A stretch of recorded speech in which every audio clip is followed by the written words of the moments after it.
For those that weren't at the last session, Dr. Mimi Hu is an endocrinologist and professor at MD Anderson Cancer Center in Houston.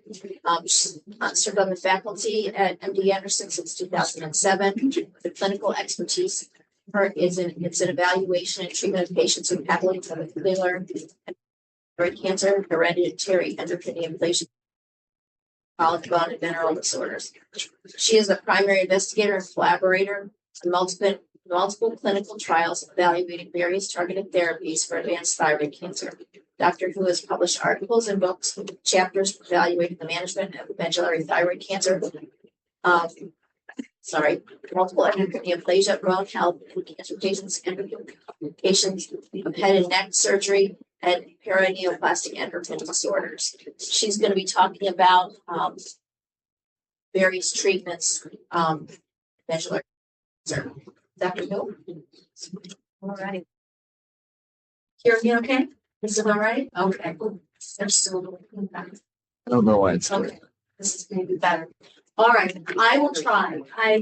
People who know me know that I like to extempore rainy eyes. That's not the right way to say that. But I do tend to kind of go on and on because of all my, I like to share those experiences with my patients. So I'll try to stay on time, and I'm going to get a little 10-minute warning before the end of the session. So I'll just try to do that. But for those who are here, I am happy to hang out for a little bit and answer any other questions that you'll have for me. So this session is to talk a little bit more about the various spectrum of treatments that we have available for medullary thyroid cancer. Again, these are my disclosures. So we're going to talk about focal therapeutic options and systemic therapeutic options. Focal, again, is really targeting at a particular area. It doesn't necessarily give curative intent, but it does help deal with a lesion that is in a bad location. Systemic is when you're going to absorb this drug. It's going to go to other places and try to get to all the areas that's involved with disease. We'll determine factors that might influence the selection of systemic therapy, and also talk a little bit about what we understand so far of emergent resistance mutations. Emergent meaning when patients are on treatment, we're seeing new developments of various mutations arise. This is a patient of mine, a very special dear patient of mine, who presented to me years ago, after he presented to an outside hospital across the street from us, where he presented with severe back pain, and it was progressing. And when they did this MRI, that far left panel, found a large tumor in his lumbar spine and was threatening his spinal cord. So because of the invasive nature of it, so that they would prevent paralysis, he underwent surgery. It was removed, and it was found to be metastatic medullary thyroid cancer. He had no idea. And so he was referred to me across the street, along with also seeing Dr. Libby Grubbs, my surgeon.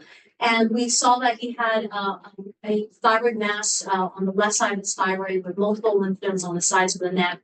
And it was at that time, because of a very high calcitonin that I can't remember the number right now, we did evaluate his lungs and his liver, and we saw actually lung metastases. They were small, and also liver metastases. And this is one of those lesions, this kind of big white spot right there is liver metastasis. So that's bigger than the aorta diameter, so quite sizable.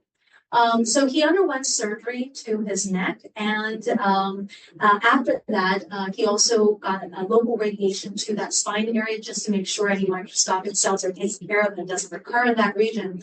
And I remember vividly, he came to me and he was telling me that, Doc, my daughter is in college. I just want to see her graduate from college next year. And I said, we're going to get you there. Well, I followed him for more than 10 years. And he had seen his daughter graduate, get married, saw another kid get married, and even grandkids, all right? And he was very active with his grandkids. They were the most precious things to him. And so even when patients present with distant metastatic disease, it can stay inward for the long. So just talking about surgery, this is the most direct treatment that we can have for thyroid cancer. I already talked about it on that last presentation. But again, just to hone in on the fact that lymph node metastases are something that's quite common. And there was a question from the last session about whether what is the pattern of lymph node metastases with medullary thyroid cancer?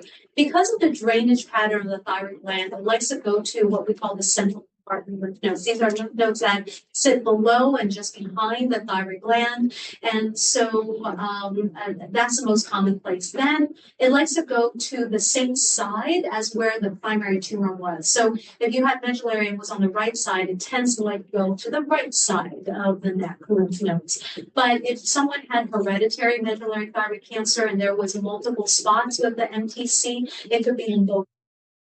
Sometimes patients, even in a non-hereditary setting, can have multifocal medullary thyroid cancer. Again, it's not that it went from one side of the thyroid gland to the other side. It's just different populations that popped up. Then in those patients, they can have bilateral neck lymph node metastases. But in my experience, we don't tend to have patients develop distant metastases without involvement of the neck lymph nodes. It doesn't show. It's got to pass through the lymph nodes and the vascular system to go to other places of the body. So we don't get the skip situation. Okay, so hopefully that answers that question there. Again, metastatic lesions, unfortunately, is quite common in our patients with medullary thyroid cancer. And I went over this at the last talk as well. But for the new folks who are joining us by Zoom, the central compartment lymph nodes are the most common place that it likes to go to. But then we can see it in the lungs, the liver, or the bone, very rarely in the brain. Unless you look for it, you can't find it. And so in my patients who have either a high calcitonin at initial diagnosis, over 500, or if after surgery their calcitonin is still over 150, I will probably screen their lungs and liver and bones for other sites of disease. Not necessarily to change what we're going to do, but at least then I know that they're there and I need to follow them. Or oftentimes I'll tell my patients that when you see that report and they see little tiny lung nodules, that doesn't necessarily mean that you have thyroid cancer in the lungs.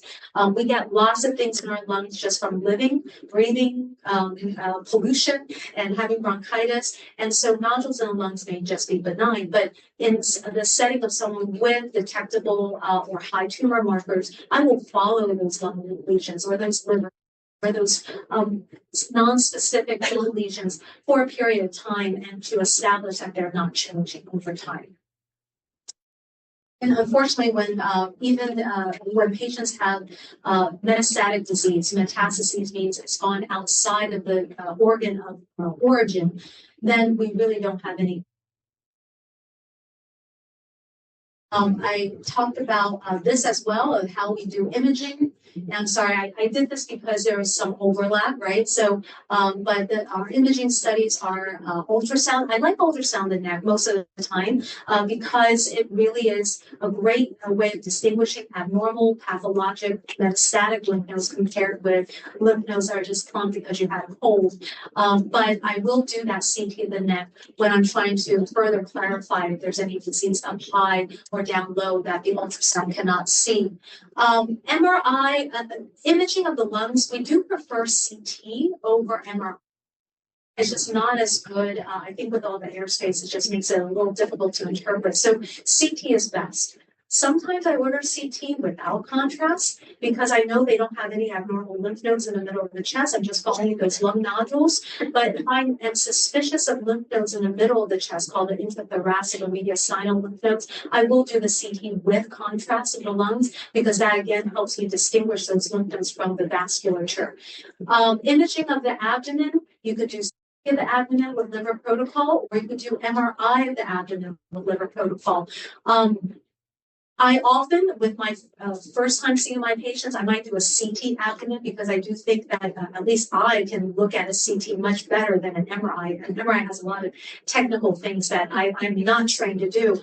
But so I'll do that CT abdomen. But if the CT abdomen does identify something suspicious or something of note, I might follow it up time with the CT, but eventually if I'm still wanting to follow things and I know they have metastases in the liver, I might switch it to an MRI because MRI has no radiation exposure. So I'm just kind of offsetting some of that radiation exposure with imaging by transitioning to an MRI.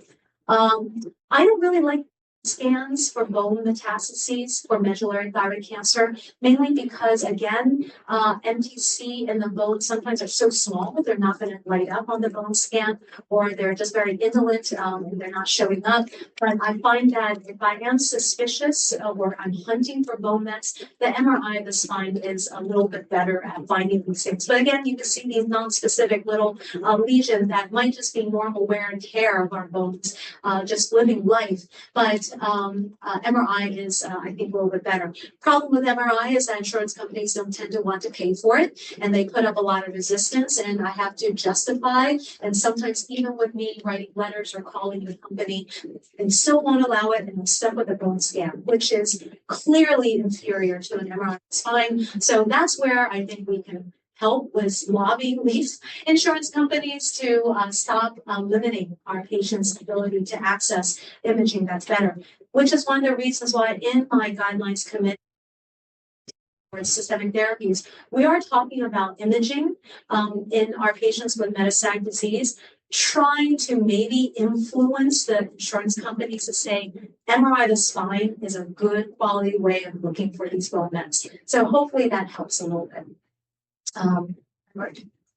So this is that gentleman who I presented a few slides back, where you can see that over 10 years of monitoring him, yes, you see the CA slowly increasing, but actually his doubling time is almost 15 years.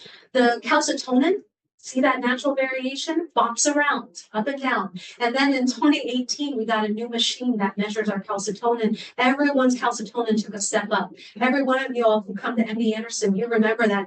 Like, what happened to my calcitonin? We're like, everyone's calcitonin went up a little bit. Okay, this is just natural variability with a different assay. But look at these liver metastases. 2013, 2020, a little imaging variability, but the size is really the same. He did really well over that time period. Unfortunately, at that 11-year mark, that's when things started changing for this gentleman, and we did have to think about systemic therapy options. And he did have the somatic red T mutation, as is the most common mutation in our patients with the non-hereditary MTC. So focal therapies, what do we have? So I briefly touched upon it last time, but now I'll go a little bit more in depth. So radiation therapy for neck. So radiation, we do use it, okay? But we use it very, very conservatively and very sparingly for neck disease. And this is because when our patients are irradiated in the neck, there can be a lot of long-term consequences. There's a lot of scar tissue that builds up. People's neck looks like a little wooden. It's very tight. They have difficulty moving their neck up and down. They suffer with pain. You can have scarring of the esophagus, and then they have strictures or narrowing of the esophagus. They can't swallow over time. They need to get these endoscopies to dilate and expand the esophagus. And so I've had some patients where on their fifth dilation, they rupture through. And so it's a weakened area. So, you know, the prior ATA guidelines did indicate that in people with burdensome neck disease, consider radiation therapy. And this was based upon an old study that showed that patients had less recurrent disease in the neck. And yes, that could be the case. But what about the long-term consequences? Especially now when we have systemic therapy options that are available, and also systemic therapy options that can cause problems in an irradiated neck. So vandetanib and cabozantinib, which I'll describe later, they are anti-angiogenics. They're preventing blood flow to go to tumor cells. So you're starving nutrition to these tumor cells, but also healthy tissue that might be dependent upon the blood flow.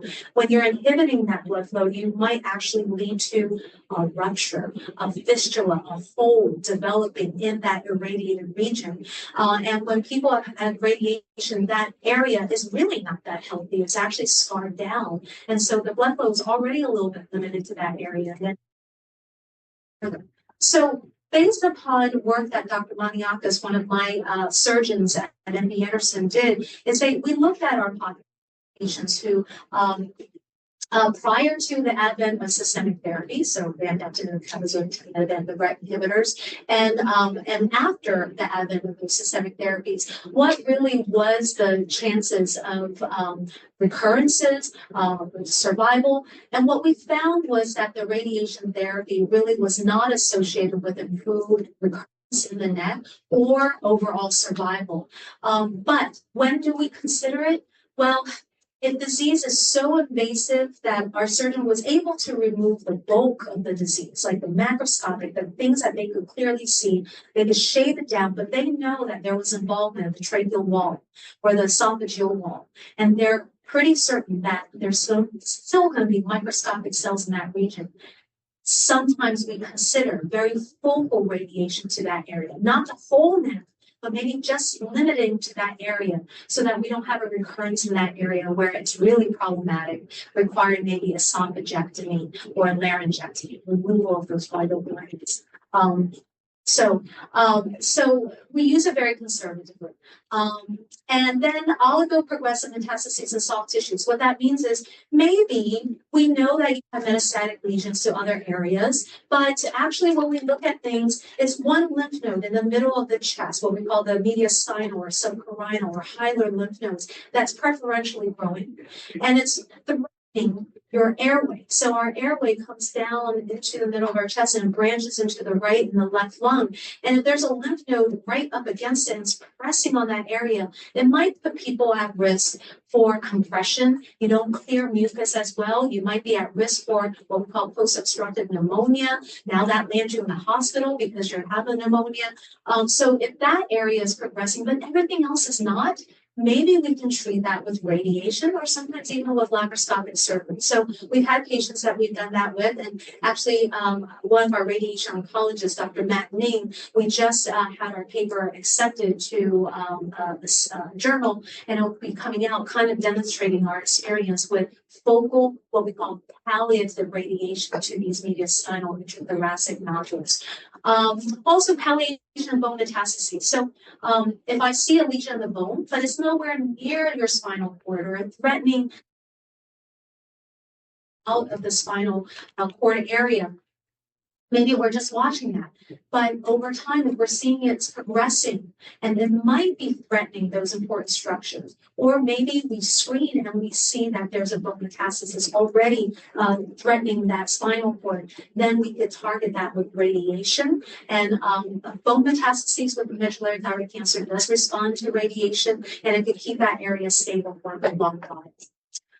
Bone modifying agents. So these are drugs that are given either IV in the case of zoledronic acid or under the skin in the case of denosumab. And actually, these drugs are similar to Fosamax, Actonel, Boniva. These are drugs women have heard of because it treats osteoporosis or osteopenia. But these drugs in the IV form or the subcutaneous form has been approved for cancer of any type that involves the bone. So breast cancer patients may receive this, lung cancer, colon cancer, and myeloma, and cancer. But we don't really have great big studies to show which patients really benefit from it if they have cancer in the bone from their thyroid cancer, and what's the best timing to use it. But I will say that in my patients with bone metastases, if it's just a few bone metastases, but they're not really progressing, I actually am not recommending these therapies, but I will check about a lab test called CTX. CTX stands for collagen telopeptide. It's a collagen breakdown product. Some other labs or physicians might like to use MTX. Some people might like to use DPD, but I like CTX at my institution. And if the CTX, we all make CTX, okay? We all have a little bit of bone breakdown at any given time. But the CTX is really high, typically in my thought process, over 500. And they have bone metastases. I'm concerned that there's maybe a little increased bone breakdown, and maybe I want to quiet that. complications. In my patients, and one of my colleagues, Dr. Teresa Guys, who really specializes in metastatic bone disease of any kind of cancer, she has found in her animal models that when you radiate a bone, it actually leads to other bone sites that didn't have disease to fracture. And this is kind of like, again, the bones are trying to heal from that radiation, and there's increased bone breakdown, and some other bones actually paradoxically get weak. So now in some of our patients, when I am radiating the bone, actually within a few weeks of that radiation, zoledronic acid to try to prevent other areas from fracturing. To be honest, are there data to support that in humans, in our patients with medullary thyroid cancer? I don't have this data. This is really just based upon kind of clinical experience, just kind of understanding the science and just thinking thoughtfully based upon other kinds of cancers experiences. Now, radioembolization or chemoembolization. So this really kind of emanates from our colleagues with who treat hepatocellular cancer, so liver cancer, where sometimes patients have a liver metastasis that's preferentially growing, and they might treat that with a particular targeted treatment. So either targeted radiation, targeted embolization, and then these things called chemoembolization or radioembolization. And depending upon the site of where the metastasis is in the liver, we might recommend this particular treatment or that particular treatment or another particular treatment. It just depends upon the anatomy of where the metastasis is in the liver. So I've had patients, actually I do have one patient who actually had surgery on a portion of the liver metastasis, and then followed up with targeted radiation to another site, but then followed up with Y90 radioembolization. So the same patient had all three treatments because really there were reasons why the patient didn't want to be on chemotherapy, and this was the area of preferential disease progression, and we were kind of kicking the can of systemic therapy down the road and looking at other ways of targeting those liver metastases. So I'm going to see if this, hopefully this works, where maybe the Zoom folks can hear this, but hopefully I'm going to do this also just in case, because I have a video. So before I started, this is a patient of my colleagues, Dr. Dadu's, who had a medullary thyroid cancer and also a lot of liver metastases. And the patient was on a clinical trial, doing overall well, but a few liver metastases were preferentially growing. So we actually worked with our colleague in interventional radiology, Dr. Armin, and they recommended the Y90. So this is injecting little nanoparticles that's embedded with this radioactive yttrium, Y90. And they find the blood vessel that's feeding that region of the liver, and they're injecting these to that area and trying to consolidate in that region and kill these cells off. So hopefully this works. So again, this patient is having the liver metastases, and then it goes to, it's lighting up in the area of that largest tumor on the left side, and he's pointing at the middle panel, and that's where it's lighting up. So we know that Y90, it emits this glow and went to that region. And so these are follow-up CTs, and you see a few months later, the lesion is now kind of getting less dense, and also then stabilizing over a longer period of time of monitoring. Okay. Sorry that the sound doesn't translate well for everyone, but hopefully my description is okay. Now, this is another patient of mine who, a young woman with multiple endocrine neoplasia type 2A, and she actually has very bad diarrhea. She was having about 6 to 7 bowel movements a day. Due to her work, this was very, very life altering. She couldn't, her work entailed walking around a lot, and obviously diarrhea is not helpful in that situation. Due to some resources issues, really wanted to delay starting systemic therapy. And so I had our Dr. Armin take a look at our imaging, and he said these were approachable with Y90. So these are her liver metastases. So you can see all these white masses in the liver and some smaller ones, but the bigger ones over there. And so she gets the Y90. And you're going to see. So he's just scrolling through, showing you those liver metastases throughout the liver. And then the patient receives the Y90, and you see liver metastasis where you see the bright yellow glow. Okay. Given the intensity of uptake, what he's trying to say is that we should see treatment response. So I'll tell you clinically, within 4 weeks, she had no more diarrhea. If anything, she had constipation. And she was off of all of her Imodium and Lomotil, and she was gaining weight, and she was able to work, and it was really remarkable. I saw her at that 3-month mark. That's what she told us. And then I just saw her recently, and she has had a little bit of increased soft stools, but it's like 1 soft stool a day. And she's still very appreciative for what has happened from this. So we have actually published this recently, and I think the word is getting out. A lot more institutions are using Y90 for symptomatic and metastatic relief. Again, not curative, but we'll see how long this can hold her. But I'll tell you that I had a patient who made me eat my words. About 8 years ago, I really recommended starting chemotherapy, and she really didn't want to, and she wanted the Y90, and so we did that, and it's been all these years where the liver metastases have been stable. So it can offer a lot of benefit for our patients. So what are we doing now? Doctor, yes. They're saying that it sounds much better when you hold the mic. When I hold the mic? Yeah, okay. they were having a lot of hard time. Okay, I'm sorry. Okay, so I'll just hold it. Okay, so now in the 21st century, we're really trying to target drivers of cancer and what are the pathways that are being overactive, leading to cancer development. So a common feature amongst cancers is this dependency on vascular endothelial growth factor for angiogenesis or blood vessel formation. And so a tumor that is in a toxic environment, so not a lot of oxygen, be strained, and they're going to produce more of this VEGF, vascular endothelial growth factor receptor, and that's going to lead to stimulation of blood flow forming, like new blood vessels forming.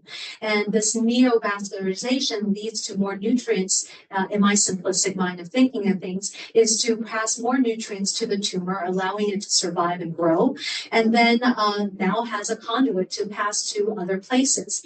And thyroid cancer of various subtypes also have increased vascular endothelial growth factor expression and receptor overexpression. And additionally, as I described in our previous talk, we know that with hereditary MTC, basically they have a germline RET mutation that leads to a constitutively active. Constitutively means that it's always active. You can't turn it off. And a RET receptor, again, is kinase, where we have these intracellular portions that if it's phosphorylated, it's going to be activated and it's going to lead to cell division and growth and survival. Well, in the non-hereditary patients, similarly, we can see RET mutations in about 45% of the time. And then outside of the RET mutated patients, we could have RAS mutated tumors. And so, as I said in that last talk, more than 60% of our patients will harbor a RET mutation that leads to their medullary thyroid cancer. And again, this is to distinguish that these RET mutations are typically activating point mutations. We have seen more and more of these RET deletions. I think with our next generation sequence panels getting better, the science getting better, we're finding these rare RET deletions. Prior to about maybe 5 years ago, I didn't hear of RET deletions, but now we have some. I've even had some RET amplifications that have been identified as well, but it's not a RET rearrangement or fusion, meaning it's not the RET gene that encodes the kinase portion fused to another partner gene that's needing it to be activated that we might see in papillary thyroid cancer or in non-small cell lung cancer. So again, for patients and their providers, if they're going to do mutational testing, don't do the FISH, do a next generation sequencing or a liquid biopsy that does next generation sequencing. And this is just a cartoon showing you this kind of cascade. And what you see here in the yellow blob is a cancer cell, a medullary thyroid cancer cell. And then that other red cell below is a blood vessel cell. And you can see that on the surface of the cell, like in medullary thyroid cancer, you have this RET receptor that's activated, but also VEGF is on that surface. We can see also upregulation of EGFR or MET, and when these are activated, it leads to increased activity of what we call the RAF kinase pathway or the PI3 kinase mTOR pathway, and RAS, if it's a RAS mutated tumor, it can stimulate those two pathways, and by doing that, it leads to cell survival and growth, and further calcitonin production and VEGF expression. The kinase inhibitors that have been studied in thyroid cancer are all. And let me orient you that IC50 means inhibitory capacity of 50%. So what is the dose of drug that will lead to inhibition of cell activity by 50% or more? Okay. And so the smaller the number, the more active that drug is targeting that particular receptor.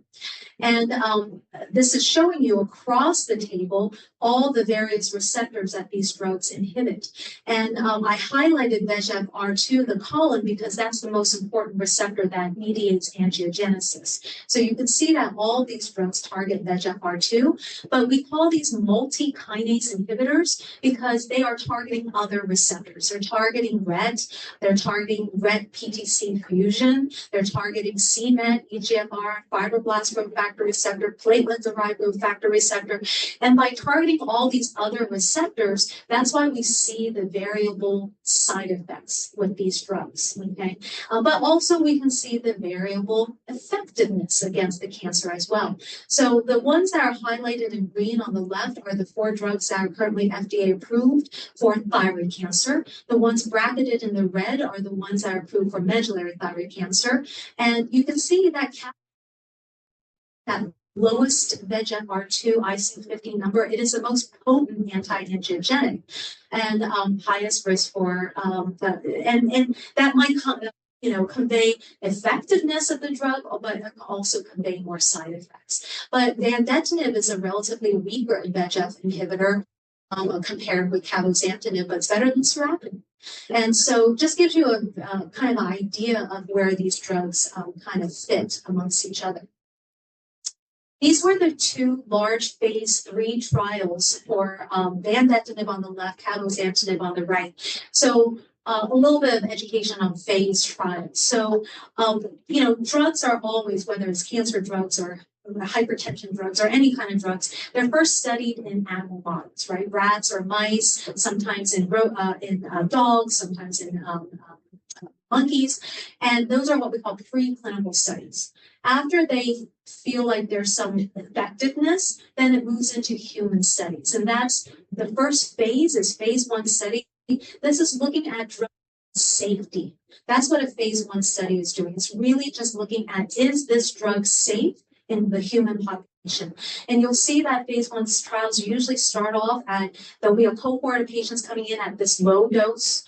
And after a month or so, if everything is safe, then they move the next cohort of patients to the next dose level up. And they keep doing it until they hit their maximally tolerated dose level. And then that's the recommended treatment dose. Now, at MD Anderson and a lot of other phase 1 trials around the country, not only are we looking at safety, we're also looking at biologic effect. We're trying to consider what the drug is doing, and does it make sense for this disease type to be treated with this drug? And if so, are we getting a hit? Are we seeing some effectiveness, right? And so from phase 1 trials, we get that initial feeling of, yes, this is working, and then it tends to move on to a phase 2 trial. That's when you enroll more patients with that disease process, and you're trying to see if the drug for these patients disorder will respond. And then after that, it moves on to a phase 3 trial. Usually it's a comparison of your study drug versus placebo or your drug versus standard of care therapy.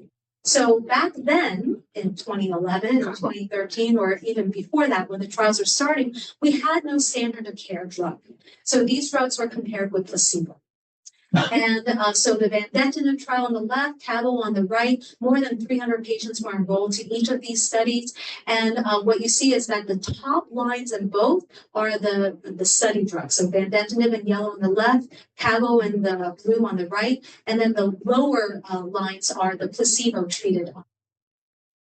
What we saw was that there was progression-free survival benefit in the patients who got vandetanib or cabozantinib over placebo. And it led to both of these drugs to be approved in April 2011 for vandetanib and November 2012 for cabozantinib. Problems with some of these multi-kinase inhibitors, and I alluded to that when I spoke about the IC50 slide, and it's really side effects. These are just some tables that I generated based on study manuscripts, but with cabozantinib and vandetanib, we see diarrhea in more than 50% of our patients. In MTC, that's bad. That's a problem. And so a lot of times we want to control their diarrhea before we consider these drugs, maximally control it at least. And then hopefully that once they get on the drug, it's working on the disease and maybe their diarrhea gets better. But you really have to watch these patients so that they don't get dehydrated and potentially go into renal failure. Then with cabozantinib, we get these issues with mouth sores. That's the stomatitis, and that leads to weight loss. Taste changes. Food tastes like cardboard. People can't tolerate the spicy foods that they used to always love. They get nausea, acid reflux. They lose a lot of weight. Vandetanib, I don't see as much of the weight loss issues, but some patients can have their taste change a little bit. But then we see rashes with both of these drugs. With cabozantinib, we get this hand-foot syndrome. This is where you get calluses form on pressure points of your hands or your feet. A lot of people who type a lot or people who walk a lot, they feel it on the balls of their feet. And then those calluses peel, and then you get the red raw skin underneath being exposed. It's very tender. Men can't button their shirts. People can't wear their shoes. They have to wear uglies around. So that can be very problematic. And then vandetanib, the rash is different. I don't get as much hand foot, but they can have this kind of reddish rash on their skin. It's kind of like almost an allergic response. But then that gets better with some topicals that we can recommend. But they get more of a acneiform rash. So it's like they're teenagers again, and they're getting acne on their face, their chest, their upper back, and they need to be on acne medications. Hypertension, we can see in about a third of our patients because it's targeting that VEGF. And so hypertension can be very problematic. And we have to make sure that they're doing logs on a daily basis to track their blood pressure. Like I said, cabozantinib is the most potent that targets VEGF-R2. And so we can see these holes develop or perforations or fistula formation. Fistula is an abnormal path between two organs that are next to each other. So we can see a fistula develop between the airway and the esophagus. Now food is going into your lungs because of that little hole. And this is especially problematic in our patients who may have had neck irradiation because all that normal soft tissue and fat that protected those two structures from each other is really altered. So there was a black box warning for cabozantinib for fistula and perforation. In my patients who have diverticulosis, like it might be just randomly commented on the CT of the abdomen, I make note of that. Because if you have diverticulosis and you're on these drugs, you could just have a random perforation of your intestine. And so I counsel and brains because that can get into those little out pouches and cause inflammation and develop a fistula. But vandetanib did not get off without a black box warning also. It had a QT prolongation seen in the clinical trials. Again, this is likely because of the targeting VEGF. And so with these patients, I need to do a thorough history on their medications. There are certain medications that lead to QT prolongation, like antidepressants, like antibiotics. There are certain underlying health issues, QT prolongation, like Torsades and DuPont. And so we have to really clarify that. And also other things like low calcium. Patients who have medullary thyroid cancer had their surgery, they're hypoparathyroid, they have low calcium issues, their QT might be prolonged. Low potassium, low phosphorus, all these things can lead to QT prolongation. So we have to correct that. And when patients are on vandetanib, we have to get an EKG at the beginning, and we have to do EKG every month for at least the first 3 months, and then routinely while they're on therapy to make sure they don't have QT prolongation. Now, the problem is that we haven't found the holy grail. These drugs are not offering durable effect for many of our patients. Now, I will say I've had a vandetanib treated patient now. She's been on it for over 11 years and doing relatively well with stable disease. She had a lot of diarrhea prior to starting vandetanib, and she doesn't have the diarrhea anymore on vandetanib. I've had patients on cabozantinib now for longer than 4 or 5 years, but some patients will progress. So this was a gentleman of mine who, unfortunately, because of liver metastases, he was on the clinical trial with vandetanib. He had a nice shrinkage of disease. We called it a partial response, but 18 months later, he started having progression. And so then he was on the cabozantinib trial, and he had some initial control, but 16 months later, he had further progression in the liver. And then he was on the everolimus phase 2 trial. And unfortunately, although he had stable disease for a brief period of time, 8 months later, he had progression and eventually succumbed to his disease. So we haven't found the holy grail. And why might that be? Well, that might be because of resistance. So we talked about RET V804. It can be a germline mutation, but it can also be a mutation that arises in some of our patients while they're on systemic therapy. But this was an elegant study that was published now almost 20 years ago, where they took cells that had these mutations of C634 or 804 mutations, 2 different kinds on the left, expose these cells to what was called ZD6474, now vandetanib, and to increasing concentrations of the drug. And the bars on the left, you see that the C634 cells with increasing doses of vandetanib, their activity dropped. But in the 804 cells, you did not see as much decrease in activity of those cancer cells. And then on the right bar, right graph, that's what we call the IC50 graphs. So the C634 graph line is here, the one that's closest to the y-axis. The IC50 is relatively low if they had a 634 mutation, but the 804 mutation, the IC50 was higher, meaning it took a lot more drug to be able to inhibit the activity of this cell, and so not as responsive to the drug, okay? And we saw that Benson et al. Also found the same thing, that cabozantinib was resistant. Well, these cells that had the 804 mutation was resistant to cabozantinib. So we've learned a lot that our 804 germline mutated patients would not likely respond to cabozantinib or vandetanib. There was another relatively recent study that showed that if there's a red I788 mutation, it also conveys resistance to cabozantinib and vandetanib. Thus, moving on is the expansion of RET inhibitors. Like I said, medullary, more than 60% might harbor a RET mutation, but we see this in papillary thyroid cancer, a RET fusion. So this is what I'm talking about here, is a RET mutation in medullary. It's the whole receptor is just activated. But the fusion in papillary thyroid cancer or other cancers like lung cancer or other cancers, it's a fusion where the RET kinase portions fuse to another partner gene. like in papillary CCDC6 or NCOA4.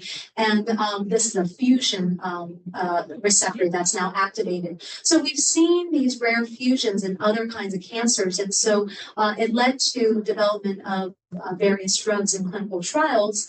And we see here pralsetinib, or what used to be called Blue 667, also called Gacreto now, and then selpercatinib, what used to be called Loxo 292, now called Retevmo.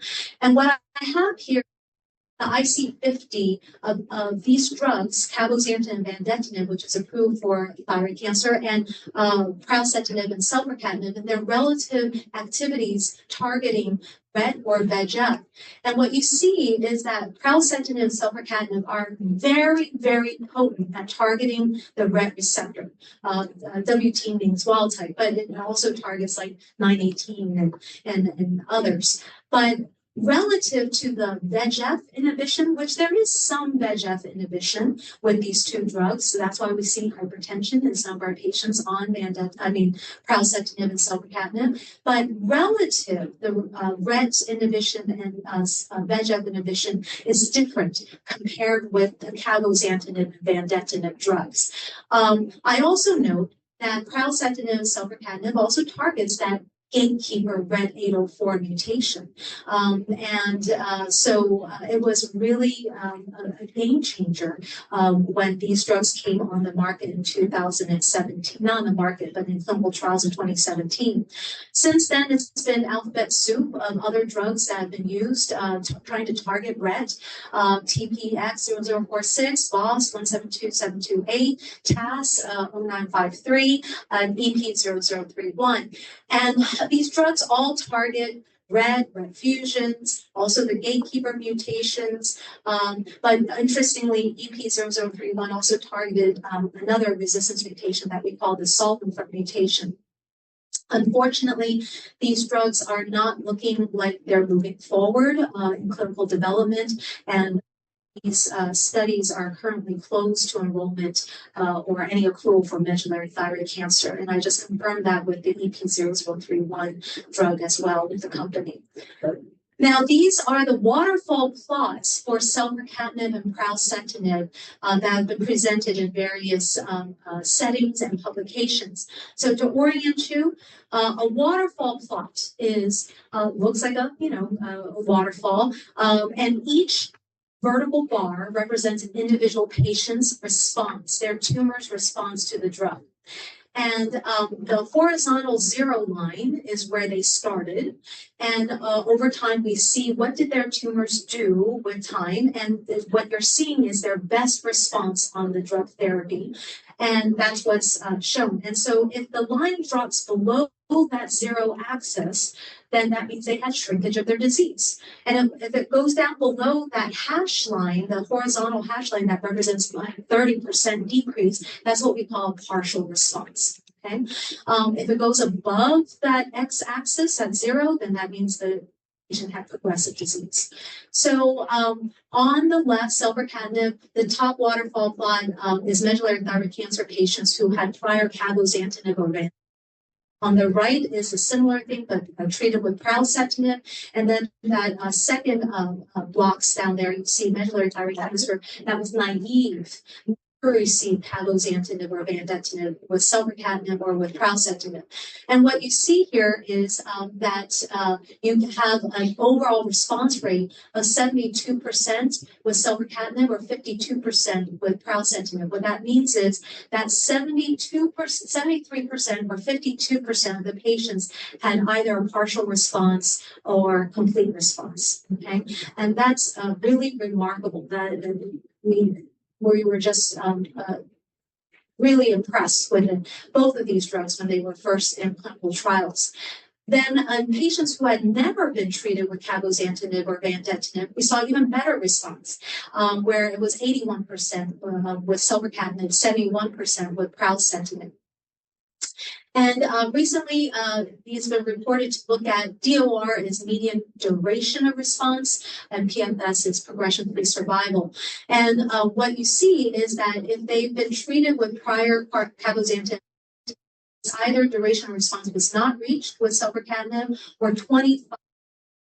That's how long they have had their response. Okay, so they had a partial response. That's how long it lasted. And then progression-free survival. What was the duration before they started progressing on the drug? And then if they never received drug before, it was not reached. So these patients are having durable effect. And thus, in 2020, during the height of the pandemic, we actually had some happiness because selpercatinib and pralsetinib were both approved for RET-mutated MTC, RET-fusion non-medullary thyroid cancer, and RET-fusion non-small cell lung cancer. And then just 2 years ago, almost to the date, it received all solid tumors that had the RET alteration. You can receive this drug. Unfortunately, last year, the company makes pralsetinib remove the FDA indication for pralsetinib for RET-altered medullary thyroid cancer.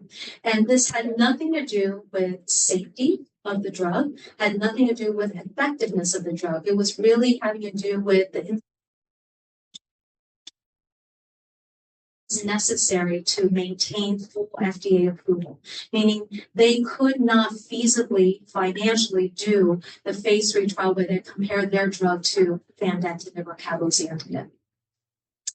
Pralsetinib and selpercatinib also have side effects. Although most of my patients say, "Doc, I think I'm on placebo. I feel so good." There are some side effects, okay? And what we see is dry mouth in about 12 to 39% based upon the drug. Not altering life. They notice they do have a little more dry mouth, but not too much of a problem. But we can see low white cells and even lymphocytes in some of our patients, although not listed for selpercatinib. I do see it with selpercatinib as well. There can be elevated liver enzymes, which can be very problematic. Very rarely, we did have some patients who actually showed up with liver failure, with yellow eyes, and coming out of hospital, needing a drug to be stopped. But a lot of these side effects can be ameliorated by reducing the dose of the drugs. Hypertension is still seen similarly, 30% compared with the cabozantinib and vandetanib. So we do need them to monitor their blood pressures. Now, this is remarkable. There was a phase 3 trial of selpercatinib, not against placebo, against standard of care, against vandetanib or cabozantinib. So these are medullary thyroid cancer patients who have a RET mutation. They've never seen any chemo drug before. They're drug naive. And they were randomized to either selpercatinib, to vandetanib or cabozantinib. The treating physician had to make a decision at the front end. If my patient is randomized to the standard of care arm, I want them on cabo or I want them on vandetanib. They had to make that pre-decision. And we had almost 300 patients that were enrolled late last year. And it was the study was halted for a pre-planned analysis. We knew after a certain number of events, we wanted to analyze the situation. And these are the data that was published last year in New England Journal of Medicine, where the yellow bar are the patients treated with selpercatinib, the blue are the patients who got vandetanib or cabozantinib. And there was significant prolongation of the improvement of the progression-free survival compared with vandetanib or cabozantinib. And notably, when they looked at 12-month progression-free survival or 24-month progression-free survival, the selpercatinib-treated patients had a much better percentages of effectiveness compared with the control arm.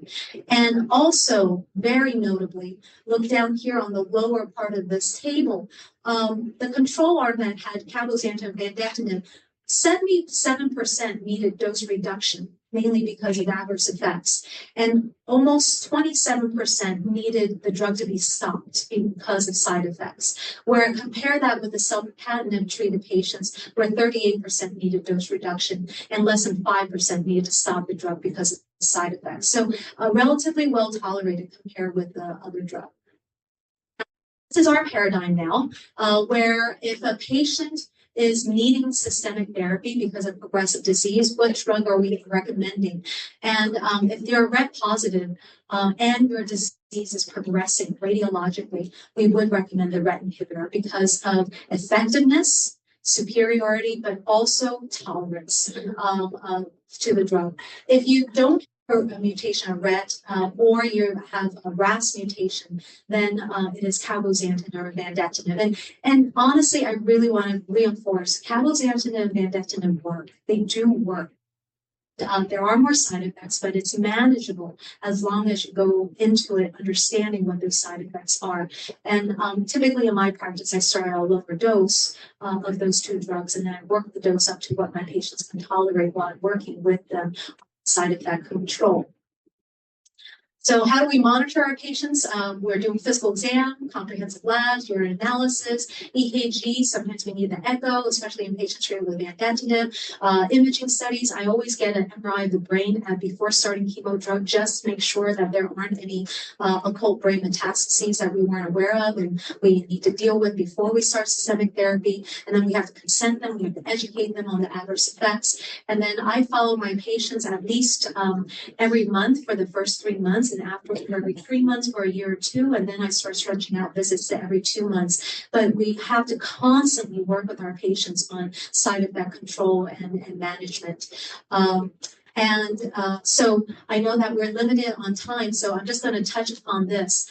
So this is what we presented at the ATA meeting in 2019, where we saw patients who were on drug therapy, vandetanib or cabozantinib, and we're trying to see if they progression of their disease, were there any new mutations that developed? Like by stressing the cancer cells, that these cancers get around the drug by developing these other mutations. And what we found is that patients who had stable disease on the multikinase inhibitors, none of them had new mutations. Small cohort, 8 patients. But in the patients who had progressive disease, 12 patients, what we found was that 92% of them, 11 out of 12, had a new mutation that developed while they were on drug therapy. And that was usually the gatekeeper 804 mutation, or it was a RAS mutation. And this basically led to why they were no longer responding to cabozantinib or vandetanib. And what do we mean by gatekeeper or bypass mutation? So, like I said, this 804 mutation, we call it gatekeeper mutation, because if you look at the graph on the left, the red bubble is the multikinase inhibitor. It's supposed to bind next to that ATP binding pocket and prevent it from getting phosphorylated and activated. But there's a V804 mutation. It's actually blocking or it's a gate. It's preventing the kinase drug from binding to that area and doing what it's supposed to do. Okay, but then in RAS mutation, the drug can actually bind to the ATP binding pocket. If there's a RAS mutation, it's stimulating the cell pathway so that the cells are still activated and growing. So that's what we call a bypass mechanism. It's bypassing the RET receptor. A colleague of ours in France, Dr. Hadou, who looked at patients with medullary thyroid cancer who were treated with a RET inhibitor. And when they had progressive disease, so these were 47 patients who were treated with a RET inhibitor, and 18 patients discontinued drug, 12 of them because of progression. So of the 18 patients, 10 of them had mutational testing, obviously, before, but also they were progressing or they stopped drug. And out of those 10 patients, 8 had new mutations. And these were all patients who had progressive disease. And the mutation solvent from mutation. So again, it's preventing that RET inhibitor from blocking into that area.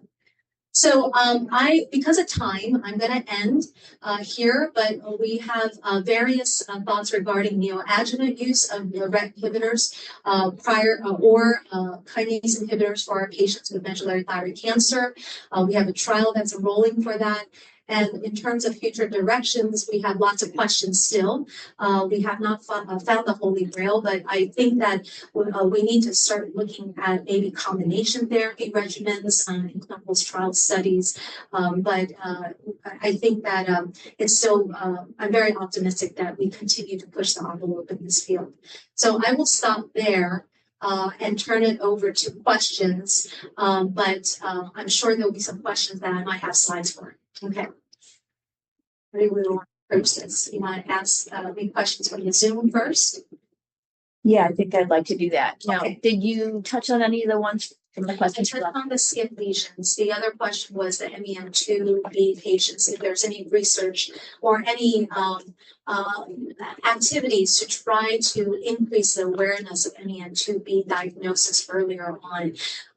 To be honest, how there's no formal way of trying to get the message out to ensure pediatricians or dentists or primary care providers to recognize MEN2B. But we, really from us giving these lectures at various conferences, we are trying to spread that message. But do know that when people go through their training, these things are kind of mentioned in their training and taught to providers. But it's such a rare syndrome.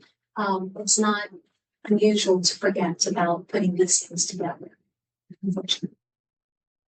Next question. If ThyCa has stopped working and there are no clinical trials currently available, how can you find out if there are any other drugs that can be cross-prescribed? Okay, yeah. So we're talking about vindetinib and cabozantinib, the multikinase inhibitors. So it's really a discussion with your oncologist or your oncologic endocrinologist about other options.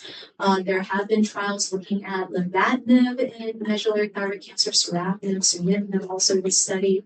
But honestly, when my patients had progression on a kinase inhibitor, whether it's a RET inhibitor or the multikinase inhibitor, I do recommend doing mutation testing of any biopsyable lesion or doing a liquid biopsy to identify any emergent resistance mutation, because that might actually better guide you on the next therapy for your patients. But also maybe reaching out to centers that see disease like this more often so that they can reach out to see what clinical trials are available. I will be honest, at this time, even at MD Anderson, we don't have any clinical trials for medullary thyroid cancer. Even the EP0031 at our institution was stopped a few months ago. I have even reached out to other colleagues around the nation to see if they had any trials at their institution. So even someone like me who sees a lot of medullary thyroid cancer, I'm still reaching out to colleagues to see if they have something valuable. Question on what are the criteria for being a candidate for Y90? This person has been on TKIs for 17 years, 7 on lots of.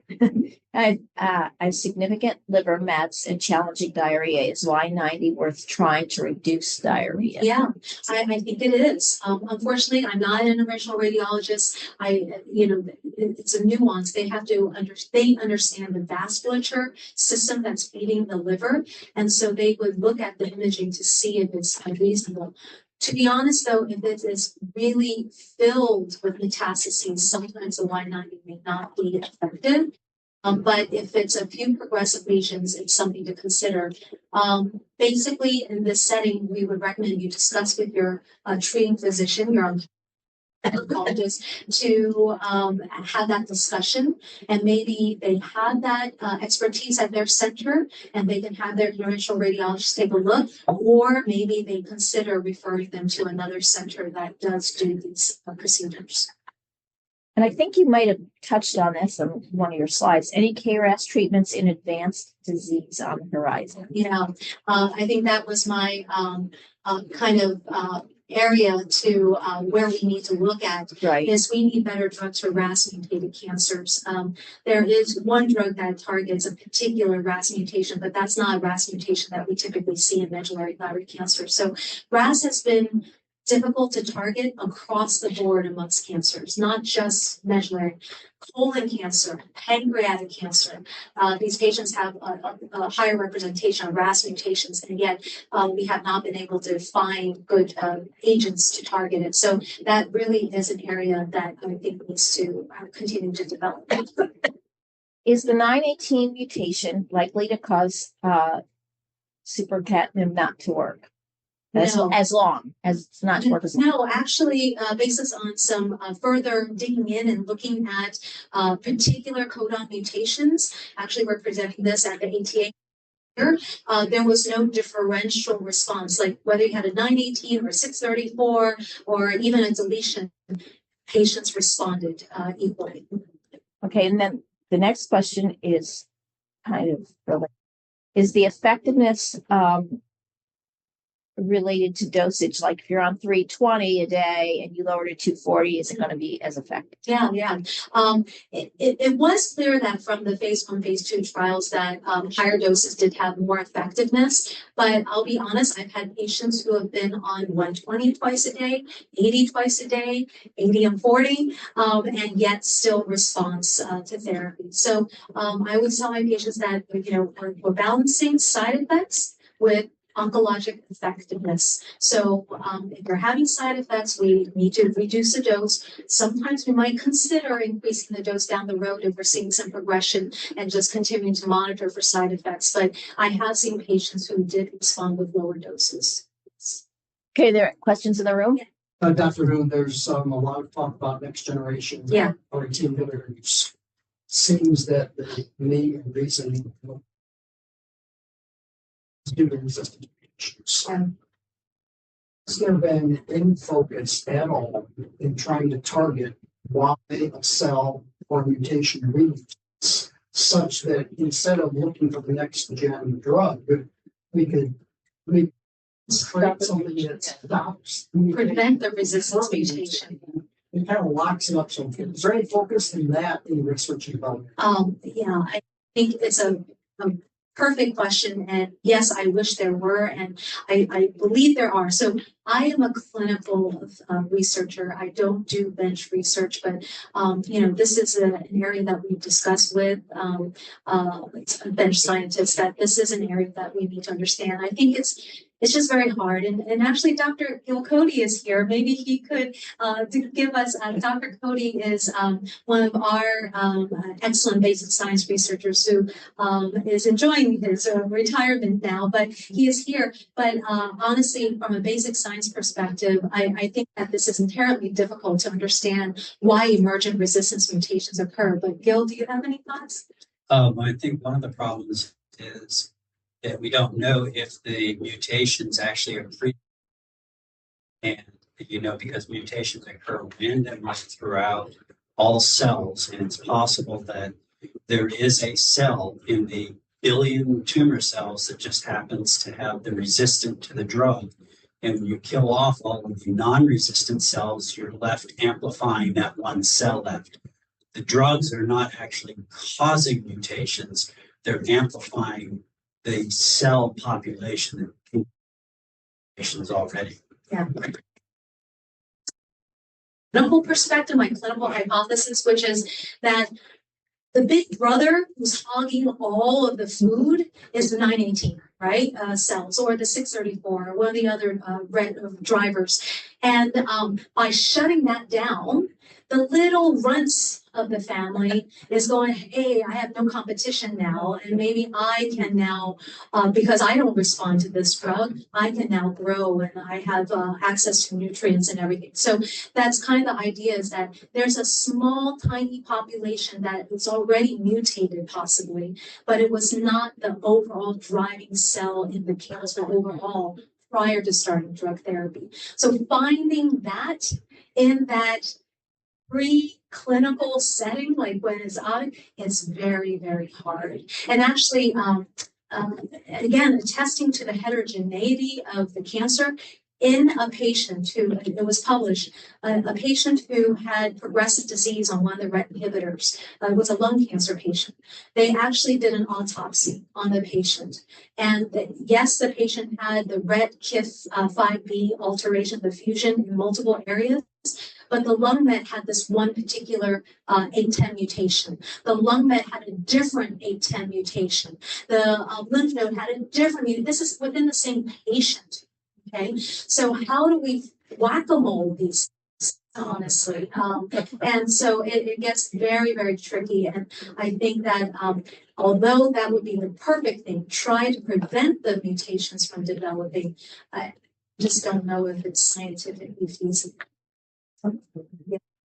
Now, I will say some people ask me the question is, okay, so what about these next generation inhibitors? I think one of the reasons why these other RET inhibitors like LOXO 260 or EP0031 are their company, their sponsors have shut down those pipelines is because I think similar to anaplastic thyroid cancer, once medullary thyroid cancer acquires additional mutations, it just is really hard to design one drug to target all of that and bypass all of that. And the cancer is just getting too smart. And this is why we need to start thinking about maybe combination therapies. I know I didn't show this, but immunotherapy by itself is probably not going to be effective because medullary thyroid cancer environment is not very immunogenic. It's what we call a cold environment compared with thyroid cancer or anaplastic thyroid cancer. So there was a study that looked at ipilimumab or Yervoy in patients with various cancers, but there were 3 patients with medullary that was treated with this and then had radiation to with the ipilimumab. And basically we saw in this small study, one patient had stable disease, but the other 2 continued to progress. So I don't think single agent immunotherapy will be very effective, but could combination of immunotherapy with a kinase inhibitor be doubly effective? Because we know that sometimes by giving a kinase inhibitor, it's causing local microinflammation, and now giving the maybe that would be effective. This is, again, hypothesis. And then a lot of people ask me about PRRT, and I just wanted to throw it out there. But PRRT is the idea of infusing like a radionucleotide that's going to lead to cancer cell death, right? And this is something that's been used for neuroendocrine tumors of the pancreas. But in medullary thyroid cancer, this has been used in Europe. But honestly, from various studies, and I listed them there, these are small studies, and there was really variable responses and overall poor responses. So, and some of this has to do with the fact that medullary thyroid cancer, although it expresses somatostatin, it doesn't express it uniformly. It may not express it very much, and sometimes the PRT, like Lutathera, may not be fully effective in these patients. So I think finding out what are the right population of patients to treat with PRT is still a big, big black box of unknown. So yeah. One more question. Yeah. Okay. Maybe Well, the last question. Already just a minute ago. So my question was, as far as the clinical trials, specifically the 031. My question was, are they being stopped generally to, or can you comment on like ineffectiveness or safety or lack of participants? Yeah. Enough. But honestly, from the sponsor, currently all MTC cohorts are not enrolling. They don't know when. But the data were presented just this last week at ESMO, and there were responses, partial responses seen in some of the medullary thyroid cancer patients treated with EP0031. But from my knowledge of some of the patients who've been treated, there are more side effects, and that sometimes has been limiting in whether patients can stay on the drug or they need it. So I think it's just more that it's a difficult drug to tolerate relative to what we had before. So, right, at this time, some of my patients who are progressing on the RET inhibitors, I say biopsy, see if we have another emergent mutation that might be targetable with some drug that we can think of.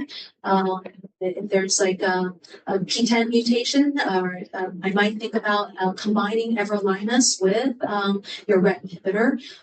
If they that, then maybe I'm thinking about a combination of selpercatinib with lenvatinib or cabozantinib.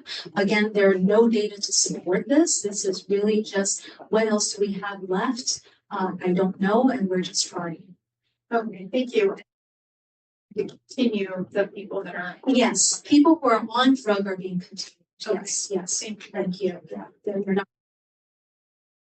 I will say that there are, there.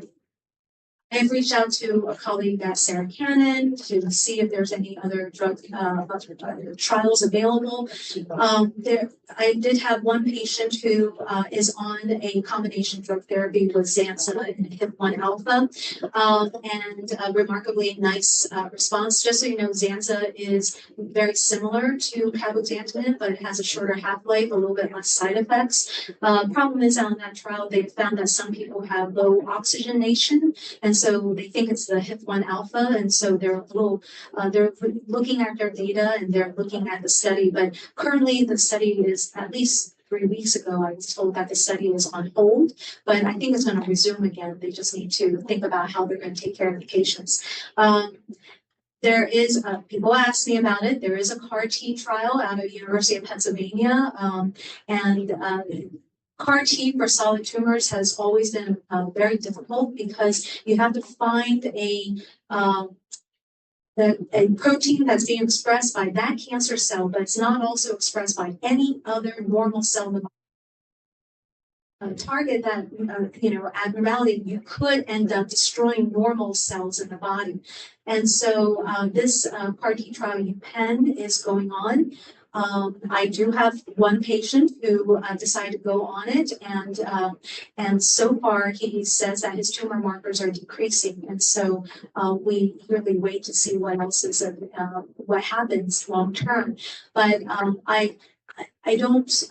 If we have other drugs that are available and has not been used in my patients, I do prefer using those drugs because we have more data to support that they work before I would recommend CAR T.